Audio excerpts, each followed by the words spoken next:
광풍이란 제목으로 큐티를 했습니다. 광풍이란 것은 인터넷에 찾아보니까 미친 듯이 사납게 몰아치는 거센 바람이에요. 이런 광풍이 바다에서 분다면 정말 목숨을 위협하는 것이 될 것입니다. 오늘 본문 35절은 그날 저물 때라는 시간을 먼저 말해줘요.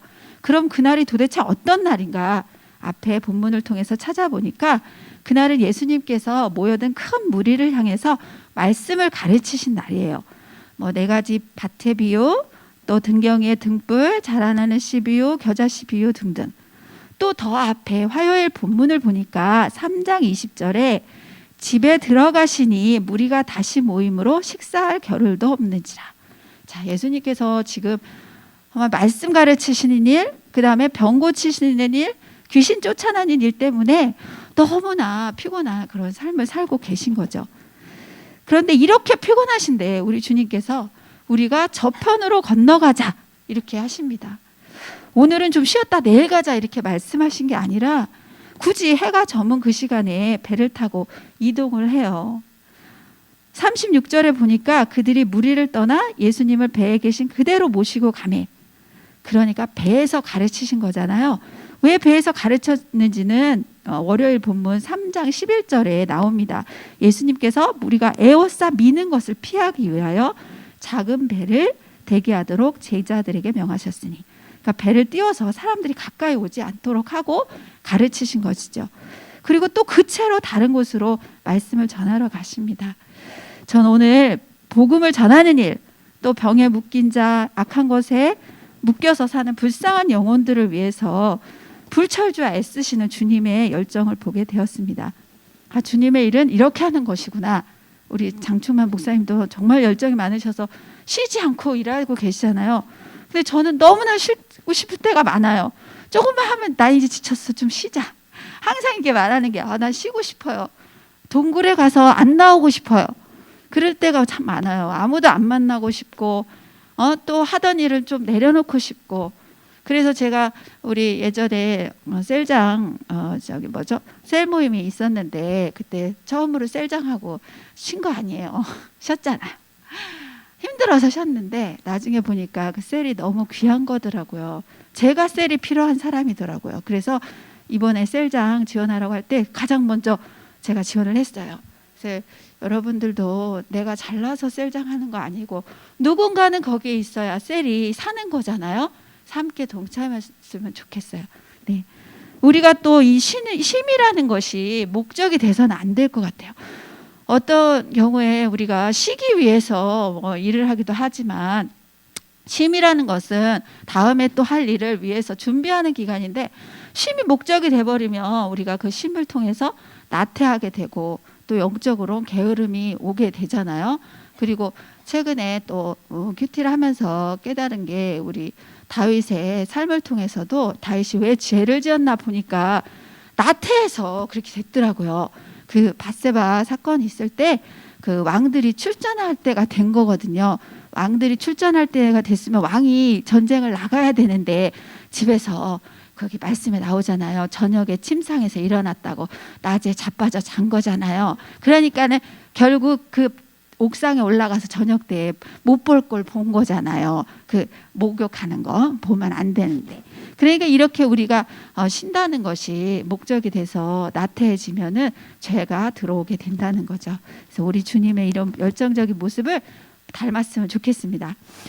그런데 이렇게 불철주야 하나님의 일을 위해 애쓰시는 주님께서 타고 계신 배에 37절 큰 광풍이 일어나서 물결이 배에 부딪혀 들어와 가득하게 된 거예요. 어떻게 이럴 수가 있나? 주님이 타고 계신 배고 또 주님이 그렇게 애를 쓰고 계신데 이런 배는 그냥 냅둬야 되는데 왜 광풍이 부나? 우리 이런 생각할 수 있잖아요. 저도 최근에 그 코로나에 걸려가지고 집에 갇혀 있었어요. 예, 우리 교회는 그때 처음이었던 것 같아요. 저는 제 스스로 코로나는 저를 피해갈 것이다 이렇게 자신하고 있었어요. 나 열심히 사니까 주님을 위해서. 그리고 좀 믿음이 부족한 우리 남편을 향해서 늘 자신만만하게 말했어요. 그렇게 몸을 사리고 우리 남편이 집에서만 있고 안 나갔거든요. 코로나가 무서워서. 그래서 그렇게 몸살이는 당신이 먼저 걸리나 내가 이렇게 열심히 예배드리는 내가 먼저 그냥 보자고 이렇게 했는데 제가 먼저 걸렸잖아요. 할 말이 없어, 할 말이. 근데 우리 남편은 저였으면요 거 보라고, 그러니까 내가 말했지, 내가 안 걸린다고, 먼저 걸린다 했지, 이렇게 우리 남편이 먼저 걸렸으면 뭐라고 그렇게 막 했을 거예요. 우리 남편은 저한테 한마디를 안 하더라고요. 고마운 남편이에요. 제 인격이 저보다 훨씬 훌륭합니다. 그래서 우리가 그때 제가 코로나 걸려 집에 있어 보니까 몸이 아픈 거는 별거 아닌데 이 마음이 힘든 게 갑자기 시험이 온 거예요. 왜 나지? 왜 나냐고, 내가 뭘 잘못한 거야. 그래서 좀 서운한 마음이 하나님께 들었는데 나중에 우리 기도 받고 신병 전화를 자주 해주셨어요. 듣고 보니까 이거는 그냥 아무것도 아닌 거더라고요. 그리고 누군가는 겪어야 한다면 먼저 겪고 다른 사람을 위로할 수 있잖아요. 우리 교회 다른 분들이 또 걸리면 아유 그거 괜찮아요, 별거 아니에요. 또 신방도 갈 수 있고 또 내 마음이 겪어봤으니까 얼마나 하나님이 나를 먼저 그렇게 겪어보라고 하셨구나라는 마음이 오니까 기쁘더라고요. 또 그때부터. 그래서 기분이 업돼가지고 또 금방 또 이겨냈잖아요. 제가 이렇게 단순해요. 그래서 저는 오늘 말씀이 정말 위로가 되는 것 같아요. 주님이 타고 계신 배에도 그렇게 하나님 뜻에 합당한 일을 하느라고 애쓰신 우리 주님과 제자들에게도 광풍이 불었다는 사실입니다. 그러니까 우리에게 부는 광풍 따위에 시험 들 필요가 없어요. 할렐루야! 자, 우리는 근데 모든 문제에 있어서 자꾸 원인을 찾는 것 같아요. 성경에 보면 나면서부터 소경된 자를 두고 제자들이 예수님께 묻잖아요. 이 사람이 소경으로 난 것이 누구 죄 때문입니까? 저 사람 죄 때문이에요? 부모님 죄 때문이에요? 이렇게 할 때 예수님께서 이렇게 말씀하시잖아요. 요한복음 9장 3절 말씀이에요. 예수님께서 대답하시되 이 사람이나 그 부모의 죄로 인한 것이 아니라 그에게서 하나님이 하시는 일을 나타내고자 함이다. 아멘. 그렇습니다. 그러니까 오늘 이 광풍이 분 것도 제자들에게 주님이 역사하심을 보여주는 사건이 되잖아요. 그러니까 우리에게 있는 광풍은 하나님과 더 가까워지는 귀한 사건이 된다고 확신합니다. 자, 37절에 다시 보면 큰 광풍이 일어나며 물결이 배에 부딪혀 들어와 가득하게 되었어요. 이제 난리가 난 거죠. 그런데 여기 가득하게 되었다는 것을 제가 영어 성경에 찾아보니까 The boat was already filling이에요. 거의 찼다, 거의. 자, 배가 물에 거의 차면 어떻게 되겠어요? 침몰하잖아요. 그럼 어떻게 해요? 죽잖아요. 우리 가장 인간이 두려워하는 게 무엇입니까? 죽음이잖아요. 이런 상황에서 무섭지 않을 사람이 있을까? 저는 이런 생각이 들었어요. 그리고 여기에 탄 사람들이 우리 제자들이 어부들이 많잖아요. 어부들이 많으니까 이런 경험이 분명히 있었을 것입니다. 그래서 나름대로 막 애를 썼을 거예요. 막 돛을 올리거나 뭐 키를 돌려보고 뭐 물건도 던져보고 별걸 다 해봤을 거예요. 그런데도 이 광풍은 그대로 있는 거죠. 그리고 이런 상황에서 너무나 이 상황과 맞지 않은 한 분이 계셔요. 그분은 주무시고 계신 주님이세요. 저는 처음에는 주님이 왜 주무셨을까? 제 질문이 그거거든요. 왜 큰 강풍이 일어나면 물결이 배에 부딪혀 들어와 배에 가득한 상황에서 예수님께서는 베개를 베고 주무셨을까가 질문이었는데 처음에는 너무 피곤하셔서 주무셨구나라고 생각을 했지만 점점 읽어보니까 그렇지가 않아요. 그럴 수가 없어요. 자, 보니까 예수님께서 배의 고물에서 주무시고 계신데 배의 고물이라는 것은 배 뒷부분이잖아요. 파도가 막 치는데 자, 어디가 제일 많이 흔들리냐고요. 우리가 바이킹 타보신 분 알잖아요. 저도 한 번 타봤어요. 끌려가서 무서워서. 저는 잘 안 타요. 그런 고소공포증이 있어서. 근데 누구한테 끌려가서 한번 타봤는데 이게 왔다 갔다 할 때 제일 끝에가 제일 많이 흔들리는데 거기서 주무시고 계신데도 안 깬다는 게 너무 신기해요. 그 다음에 두 번째, 아까도 말씀드렸듯이 보트가 점점 물에 다 찼다고 했으면 예수님의 몸도 젖었잖아요. 젖었는데도 우리가 자다가 몸이 젖으면 아유 깜짝이야 하고 깨야 되는데도 안 일어나세요. 그게 너무 신기해요. 그 다음에 그 상황이 그 배가 얼마나 시끄럽겠어요. 아니 제자들이 이 배를 풍랑을 어떻게 이겨보려고 서로 야 이렇게 좀 해봐 저렇게 해봐 막 서로 소리치고 있었을 거 아니에요. 뭐 조용히 말하고 있었겠어요. 어차피 광풍 때문에 시끄러운데. 그런데도 주님은 주무시고 계셨다는 게 참 이해가 안 가는 거죠. 그리고 그 다음에 보니까 이 베개라는 것도 굉장히 눈에 띄는 단어였어요. 어째? 베개? 그러면 대놓고 주무시려고 작정을 하셨구나 이런 생각이 들더라고요. 이 베개도 영어로 찾아보니까 언더 쿠션이에요. 쿠션. 우리 집에 소파 위에 뒹굴고 있는 그 쿠션들 거기 왜 그게 있었고 그걸 또 이렇게 베고 주무셨을까. 아주 자겠다고 작정을 하신 것이 아닌가 이런 생각이 들더라고요. 이래서 이제 제자들은 결국 예수님을 깨우죠. 분명히 자기들끼리 최선을 다해서 뭔가를 해보려고 했지만 그래도 안 되니까 선생님을 깨웁니다. 그런데 이 선생님은 목수신데 목수님께 뭐를 하기를 원하시는지 아무튼 깨웠어요. 선생님, 우리가 죽게 된 것을 돌보지 아니하십니까? 라고 말해요. 근데 이것은 좀 너무 얌전하게 말한 거고 제 언어로 말하면 선생님 우리 죽어 지금 당장 죽는다고요. 빨리 좀 일어나 보세요. 어떻게 좀 해보세요. 막 이렇게 난리법석을 친 거죠. 그런데 이런 제자들의 눈에 아주 신기한 장면이 이제 일어나는 거예요. 아마 제자들이었다면 우리가 이 본문을 알고 있어서 예수님이 물을 잠잠케 하셨다고 상식적으로 그냥 받아들일 수 있을지 몰라도 한 번도 겪어보지 못한 제자들이었다면 예수님이 하시는 일이 굉장히 신기한 일이지 않겠어요?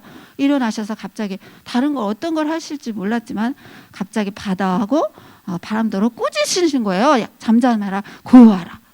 세상에 그 자연하고 대화를 한다는 게 얼마나 신기해요. 그런데 그게 또 그 말을 듣고 정말 잔잔해졌다는 사실도 굉장히 놀랍죠. 그런 신기한 것을 경험하게 되었어요. 근데 나는 그동안 이렇게 광풍 때문에 너무 힘들어서 난리를 쳤는데 어떻게 저렇게 한순간에 없었던 일처럼 되는 거야. 이 사실이 굉장히 아주 충격을 받고 있는데 예수님께서 이렇게 말씀하시잖아요. 어찌하여 이렇게 무서워하느냐. 여기에 대해서 저는 이렇게 생각이 들었어요. 이렇게 예수님이 말씀하신다면 아유 제가 무서워한 게 잘못입니다. 아유 죄송합니다. 이렇게 말할 수 있진 않겠다. 왜냐하면 당연히 무섭지. 물이 이렇게 다 찼는데 내가 지금 당장 죽게 생겼는데 안 무서워할 사람이 어디 있냐고요. 무섭지. 그리고 너희가 믿음이 없느냐? 아니 여기서 믿음을 가지고 굳건하게 아유 뭐 이렇게 할 사람 어디 있어요. 죽음 앞에 두렵지 않은 사람이 하나도 없잖아요. 그런데 이렇게 믿음이 없는 상황 속에서 이걸 경험한 제자들은 앞으로 어떤 삶을 살았을까 생각해 보았어요. 자, 이런 주님을 경험한 사람들이라면 다음에 또 이런 파도에 치는 상황 속에서 이때보다는 더 믿음으로 대처할 수 있었겠죠. 왜냐하면 봤으니까. 주님이 이 파도를 잔잔케 하는 걸 봤잖아요. 그래서 신앙생활이라는 것은 우리가 친밀함을 이야기하듯이 경험이다. 하나님을 경험하는 삶. 그 야다잖아요. 그게 경험하는 삶을 살아야 되는구나 라고 생각을 했어요. 또 그러면서 또 한 사람을 찾아봤어요. 정말 믿음이 대단한 그 사람은 어떻게 행동을 했나. 그 사람은 이런 파도 치는 상황에서 정말 믿음으로 굳건히 서 있었을까라고 찾아본 사람이 바울이에요. 바울이 마지막으로 붙잡혀서 로마로 이송되는 배에서 유라굴로라는 광풍을 만나잖아요. 또 사공들이 그때 짐도 버리고 배 기구도 버리고 여러 날 해도 보지 못하고 정말 구원의 소망도 없어진 상황이라고 거기에 말씀이 나와요. 여러 사람이 오래 먹지 못하였는데 그때 바울이 그들에게 말해요. 여러분 안심하세요. 배만 잃고 여러분 생명은 지키게 됩니다. 어젯밤에 내가 섬기는 하나님께서 말씀하셨어요. 하면서 이야기한 27장 4절 말씀 읽어드릴게요. 바울아 두려워하지 말라. 네가 가이사 앞에 서야 하겠고 또 하나님께서 너와 함께 항해하는 자들을 다 내게 주셨다 하였으니. 자, 이 말씀을 읽어보니까 바울도 두려워했다는 것을 알게 됩니다. 두려워하지 않는데 바울아 두려워하지 말라 이렇게 하셨겠어요? 두려웠다는 거잖아요. 그렇게 많은 역사를 일으키고 죽은 자도 살렸어요. 바울은. 그리고 손수건만 던져도 막 병자 일어나고 이랬잖아요. 그런 사람만큼 믿음이 있다고 말하는 사람이 누가 있겠어요? 없잖아요. 그런데도 그 사람도 두려웠다는 사실입니다. 그럼 이것은 무엇이냐? 광풍은 내 믿음으로 이길 수 있는 것이 아니다. 저는 그렇게 결론을 내렸어요. 광풍은 내 믿음으로 이길 수 있는 게 아니에요. 광풍은 우리가 두려워할 수밖에 없는 거예요. 그러면 우리는 그 광풍을 어떻게 이기냐? 오늘 이 제자들이 한 것처럼 주님을 깨우는 거예요. 주님을 부르는 거예요. 주님을 부름으로써 그 광풍을 이길 수 있는 거예요. 저는 그렇게 결론을 내렸습니다. 그리고 제가 또 이제 제 간증을 나누면, 제가 지난 주일에 일부 예배를 끝나고 집에 갔다가 이 광풍을 만나고 집을 뛰쳐나가 버렸어요. 인간적인 광풍이죠. 저희 뭐 아시는 분은 아시겠지만 같이 부모님하고 집을 지어서 같이 살게 되었거든요. 처음에는 우리 아버지가 미장 일을 하세요. 평생 남의 집만 이렇게 해주셨어요. 그게 나는 평생 남의 집만 짓다가 죽는다는 얘기가 너무 가슴이 아파서 제가 땅을 알아봐 드렸어요. 그리고 저희 엄마도 나는 단독주택 사는 게 꿈이다. 너무 많은 얘기를 했어요. 그런데 저렇게 하다가 돌아가시면 내가 마음이 한이 되겠구나. 저 돈은 없어요. 그래서 우리 엄마 아버지가 가진 집을 팔면 땅을 살 수 있다고 이렇게 하셔서, 그때 당시엔 땅이 지금처럼 올릴 때도 아니었거든요. 기도해서 정말 그 땅을 얻게 되었어요. 엄마 아버지도 마음에 들어 하셔서 엄마 명의의 집을 팔고 아버지 명의의 땅을 사드렸는데, 그때부터 저를 그렇게 괴롭히는 거예요. 언제는 팔아달라고 사달라고 이렇게 하더니 네가 일을 저질렀다, 내 집을 내놔라 이렇게 하시는 거예요. 집값이 오르니까. 땅도 올랐다고 해도 안 듣고 그냥 엄마가 그냥 내 집 내놓으라고 막 그렇게 저를 괴롭혔어요.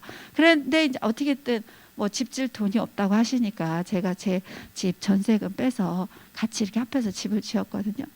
그런데 정말 우리 목사님도 많이 오시고 하셨는데, 저희 엄마가 집 다 짓고 살게 되면 그때는 좋아하실 줄 알았어요. 근데 아직도 그게 진행형이라는 게 참 절망적이에요. 짐도 안 풀으셔요. 왜 안 푸냐고 그랬더니 마음에 안 든대요, 이 집이. 근데 여러분들이 오신 분들은 아는데 괜찮거든요, 집. 저도 살아보니까 괜찮아요. 근데 왜 마음에 안 드는지 모르겠어요. 저를 괴롭히려고 그러는지. 그리고 아버지는 그날따라 저한테 자꾸 돈 얘기를 하세요. 우리 아버지 땅이 이 세종시에서 가장 비싸요. 그냥 이렇게 오른 그 가격에서 안 내려가요. 이 금액을 저한테 보장하라고, 팔아서 내놓으라고 자꾸 그러세요. 그래서 명절 때 저한테 그 얘기해서 제가 막 울면서 저는 제 돈만, 제가 들어간 돈만 전세처럼 살다가 갈 테니 돈 좀 그 돈만 주십시오. 이 말한 거 잘못이 없는 것 같은데 왜 네가 이제 와서 빠지려고 하냐면서 이 가격이 떨어지면 책임을 안 질 거냐는 둥 막 이렇게 하시더라고요. 그래서 손해를 지어라 뭐 이건 것 같아요. 그래서 또 써드렸어요. 또 친절하게. 예? 제가 써드렸어요. 저희가 큐티 모임 방을 알고 계세요.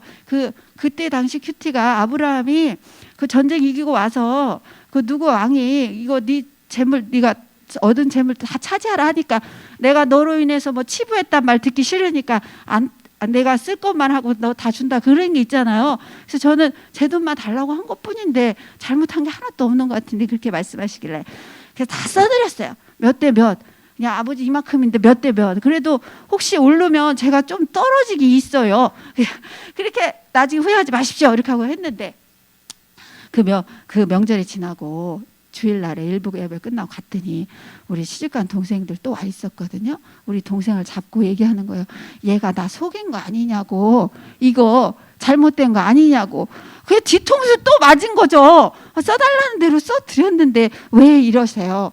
그랬더니 뭐 아버지가 이제 욕심이 생긴 것 같아요. 우리 아버지 나쁜 사람은 아니고요. 너무 없이 살다 보니 돈이 이렇게 자기 생각하는 만큼 이렇게 있다 보니 막 산도 사고 싶었대요. 산을 사서 우리 할아버지 무덤도 갖다 놓고 자기 무덤도 자리를 만들어 놓고 이렇게 하고 싶었고, 또 우리는 딸 5의 아들 하나거든요. 그 아들은 거의 우상이에요, 우상. 그 막내 아들을 위해서 우리 막내 아들 근처에 집을 짓고 거기서 살고 싶다. 그리고 수중에 돈도 있으면 좋겠다 했는데 우리가 이 집을 짓느라고 아무것도 없어요. 다 여기다 넣어가지고. 그러니 우리 아버지가 저를 또 괴롭힌 거예요. 그래서 제가 너무 속상해서 이제 집을 뛰쳐나갔어요. 그럴 때 우리 동생들이 따라와서 같이 언니네 집에 가게 됐어요. 뭐 갈 데가 딴 데는 없고 언니네 집에 가서 우리 자매들 넷이 모여서 우리 어렸을 때 일을 얘기하면서 막 운 거죠. 아이고 진짜 서럽고 또 서럽고 진짜 딸이라고 구박을 많이 받았어. 뭐 딸이 뭐 잘못이라고 그렇잖아요. 속상해서 우는 거예요. 그때 그래서 우리 언니랑 우리 동생들 만나서 막 하소연을 하고 났는데 그때는 별로 울지는 않았어요. 화가 나가지고 막 퍼부렸거든요. 근데 언니가 사주는 밥을 먹는데 눈물이 나는 거예요. 왜 눈물이 나냐면 제가 이걸 왜 했냐면 아는 사람은 알아요. 구원을 위해서 시작한 거거든요. 우리 부모님은 아무리 기도해도 교회를 안 나가시니까 같이 살면서 전도해 보려고 들어온 건데 진짜 사소한 것부터 참 힘들어요. 여러 가지가 힘들어요. 말을 다 할 수는 없고. 같이 살던 우리 여동생이 지금 딴 데 가 있는데 걔가 얘기한 거예요. 언니가 엄마 아빠랑 사는 걸 너무 쉽게 생각한 것 같다고. 자기도 너무 힘들었다. 비위 맞추기가 힘들었다. 뭐 이런 얘기를 해서. 근데 그때 갑자기 밥을 먹는데 우리 주님이 떠오르는 거죠. 더 억울한 주님. 진짜 억울해서 말을 할 수 없는 우리 주님. 그리고 제가 제 원하는 대로 살면 제가 주님의 자녀가 아니고 주님의 제자가 아니죠. 주님 원하시는 뜻대로 살아야 그게 주님의 제자인 거지. 내 마음대로 살고 싶으면 뭐 시작도 안 했죠. 다시 가는 수밖에 없는 그런 삶인데 또 주님께 죄송한 거예요. 그래서 밥을 먹는 내내 우는 거예요. 그냥 속상하고 이렇게 이거 갖고 또 뛰쳐나온 것도 속상하고. 저는 이런 일을 겪으면서 광풍을 만날 때 주님을 기억하지 않으면 그냥 넘어지는 거예요. 그 광풍에 휘말려 치는 거죠. 그 순간순간 주님이 필요한 사람이구나 나는 그런 생각을 하게 되었어요. 그래서 저는 이런 상황에서 주님을 붙들어야 된다. 이런 포도나무에 붙어있는 과지의 모습이 저인 거죠. 너희가 나를 떠나서는 아무것도 할 수 없다. 이 믿음이 바로 우리의 믿음인 것입니다.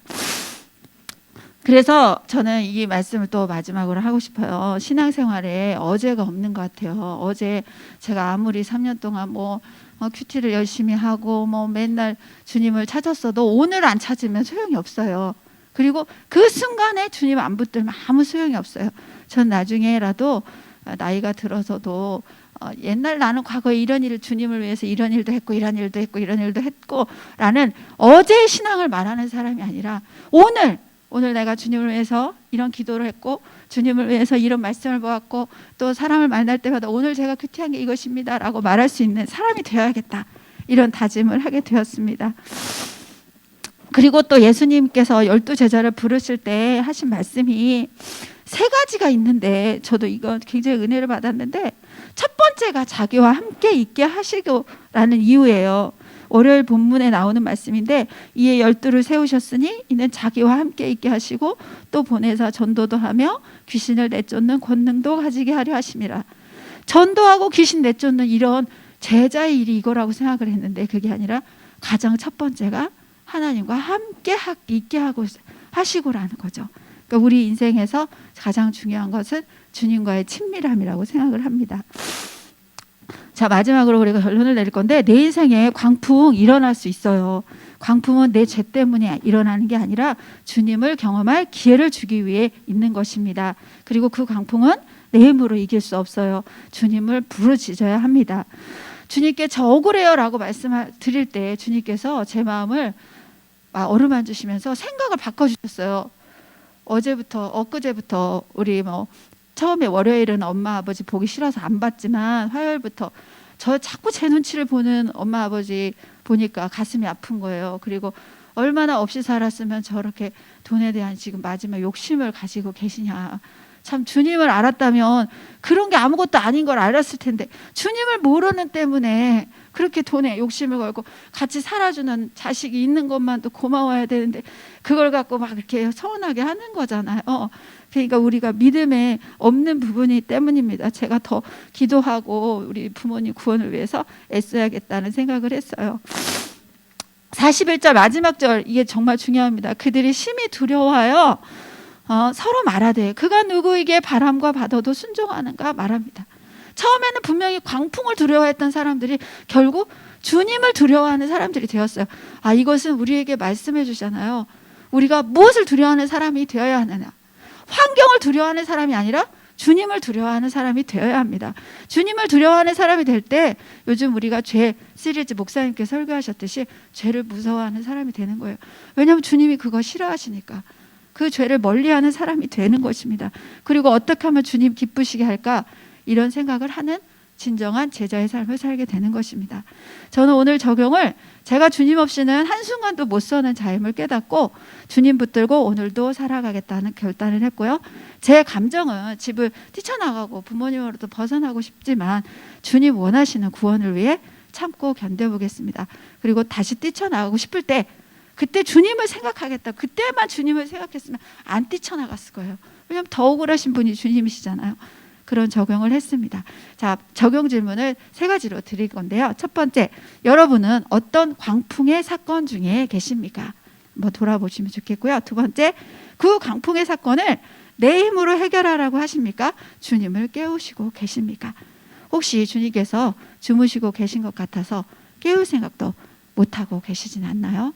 세 번째, 오늘 쉬지 못하시고 구원을 위해 애쓰시는 주님을 보시면서 나는 영혼 구원을 위해 무엇을 하기로 결단하시겠습니까? 이런 질문을 드렸고요. 자, 마지막 떠오른 찬양이 있지만 이거는 부르진 않고 여러분이 오늘 집에 가서 한번 들어보시면 좋겠어요. 천부여 의지 없어서 손들고 옵니다. 이 찬양. 주 나를 외면하시면 나 어디 가릴까? 참 이런 내 죄를 씻기 위하여 피 흘려 주시니 곧 회개하는 마음으로 주 앞에 옵니다. 3절 가사가 나 예수 의지함으로 큰 권능 받아서 주님께 구한 모든 것 늘 얻겠습니다. 제 어떤 상황에서도 늘 예수님 의지하면서 예수님 부르면서 어떤 광풍의 사건 속에서도 승리하시는 저와 여러분이 되기를 간절히 기도합니다. 같이 우리 주님 3번 부르짖고 통성으로 기도하시다가 가시겠습니다. 자, 음악 준비해 주시고요. 우리 제가 먼저 기도하고 주여 할게요. 갑자기 주여 하기가 어색한 것 같아요. 자, 하나님 아버지 감사합니다. 오늘 제가 부족하지만 이렇게 처음으로 서게 해주셔서 너무 감사합니다. 하나님 아버지 제가 이거 순종함으로 선 걸 주님이 아십니다. 저의 부족한 말이지만 하나님께서 제 말을 받으시고 제 마음을 받으신 것을 믿습니다. 주님 앞으로 우리 교회가 정말 평신도가 서는 그런 교회로 세워주시옵소서. 이렇게 목사님이 늘 말씀하셨듯이 가르치는 자가 가장 그것을 잘 배운다고 하셨습니다. 저 또한 이 말씀을 오늘 가르쳤고 말을 했기 때문에 이 말씀은 평생 저의 마음속에 늘 간직되는 말씀이 될 것입니다. 하나님 그렇게 다음 하실 분들도 세워주시고 우리가 목사님 생각하신 그 꿈꾸는 대로 이루어갈 수 있는 귀한 교회로 설 수 있도록 도와주시옵소서. 감사드립니다. 예수님의 이름으로 기도합니다. 자, 주여 3번